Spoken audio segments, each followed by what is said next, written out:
Boa tarde, turma.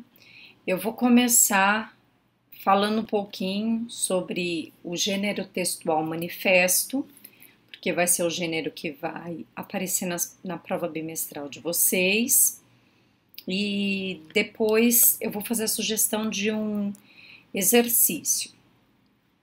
Bom, para começar, que gênero textual é esse?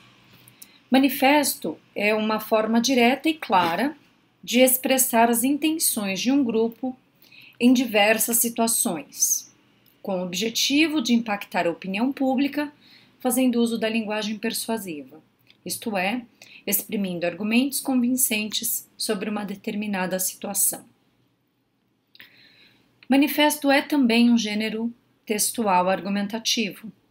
Portanto, pressupõe-se que, quando a gente escreve o manifesto, a gente tem uma tese e a gente vai defender essa tese.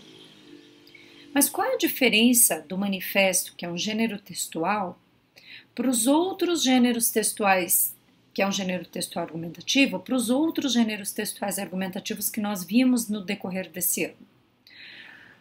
O manifesto é um tipo de texto que pressupõe uma ação mais imediata. Então, ele se aproxima da carta, porque ele tem um interlocutor específico, que pode ser uma pessoa, pode ser um grupo, né? Pode ser um coletivo. Mas, diferente da carta, que tem a ideia de uma solução que pode ser aplicada para que o problema se resolva a longo prazo, o manifesto não. O manifesto é uma exigência mais imediata de solução. Ele traz uma denúncia e exigências, porque o cenário que possibilita a escrita do manifesto ou que agita a escrita do manifesto é um cenário de urgência. Por isso, uma outra possibilidade de pensar o manifesto é essa aqui. Pode-se dizer que tal gênero atua como uma espécie de denúncia. Vejam, o próprio material ele vai caracterizar esse gênero como denúncia. E a denúncia ela vai vir acompanhada de exigências. Então, além de nós apresentarmos uma denúncia que tem por objetivo convencer uma esfera pública ou a opinião popular, né, estimula-se, por exemplo, que a gente ganhe parceria popular, o manifesto ele vai trazer também algumas exigências. Ainda que o manifesto não seja um gênero rígido, existem 3 partes que a gente precisa colocar no manifesto.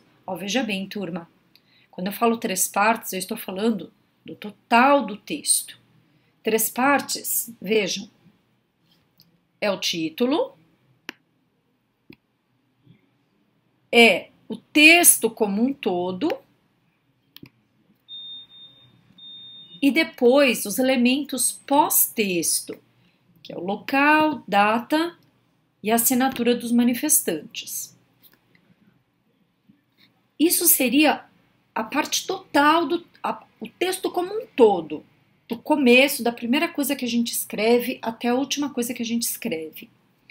O meio do texto, que é o corpo de texto, precisa estar também dividido naquelas 3 partes que nós já conhecemos, que é introdução, desenvolvimento e conclusão. Você poderia me perguntar, e o que eu coloco em cada parte? Também é muito flexível, porque o manifesto ele vai representar esse espírito de denúncia e exigência que cabe ao autor.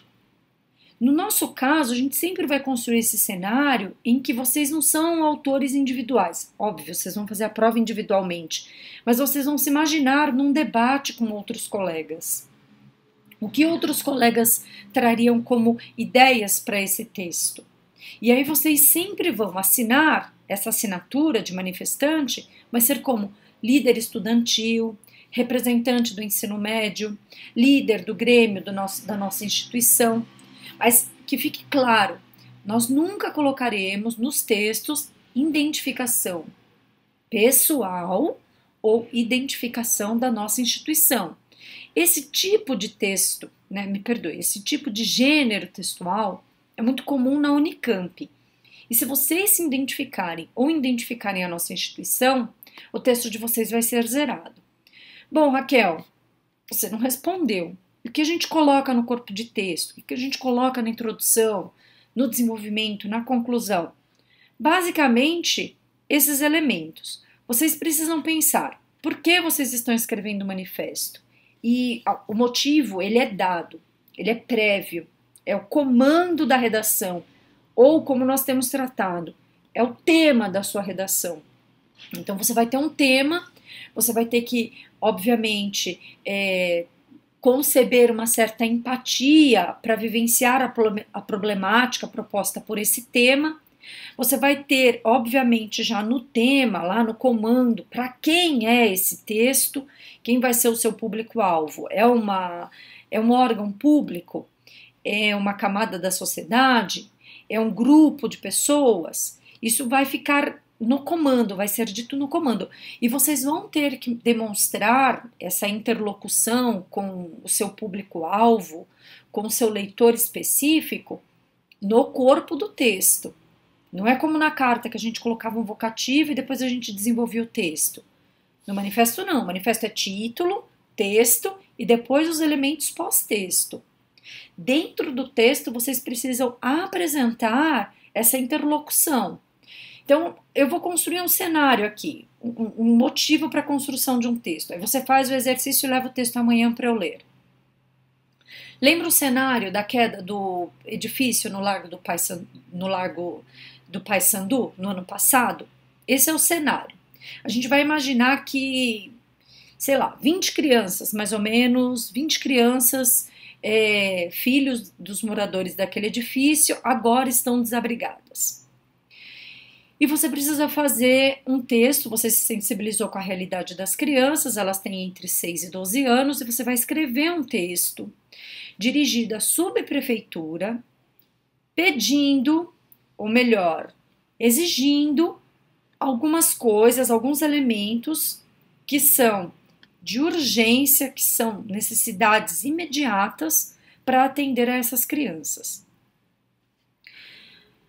No seu texto, no primeiro parágrafo, lá na introdução, convém que você narre um pouco esse cenário. O que aconteceu, quem são as pessoas que estão envolvidas na situação, para quem é que você vai escrever o seu manifesto para pedir ajuda, para fazer as exigências, e a quem essas exigências especificamente atenderão. No segundo parágrafo, qual a importância de se atender a essas exigências?